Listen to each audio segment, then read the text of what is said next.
اگر عورت واقعی بد زبان ہے تو حدیث میں آتا ہے کہ جس شوہر کی بیوی بد زبان ہے، فرمایا کہ وہ اس مرد کی دعا اس وقت تک قبول اللہ نہیں کرتا جب تک طلاق نہ دے لے۔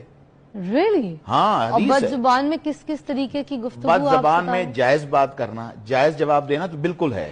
اچھا، حق کی بات کرنا؟ بالکل حق کی بات تو کرنی چاہیے، ٹھیک ہے، اور وہ بھی اس حد تک کرنی چاہیے کہ میرے شوہر کے رائٹس یا اس کی عزت وقار میں، میرے سسر کی عزت وقار میں، یا بڑے جو گھر میں بہن بھائی ہیں ان کے رتبے میں کمی نہ آئے، ٹھیک ہے۔ مگر جب یہ ان پر اٹھا کر الزام لگائے کہ تیری ماں ایسی، تیرا باپ ایسا، تیرا بھائی ایسا، فلاں ایسا، یا بد دعائیں جھولی چک چک کے اس کے ساتھ یہ گھر کا سکون اٹھ جائے گا۔ اور ایسا بندہ جو ہے، میں سمجھتا ہوں اس کے بارے میں آتا ہے کہ جب تک یہ اس عورت کو طلاق نہیں دیتا، اللہ اس مرد کی کوئی دعا بھی قبول نہیں کرتا۔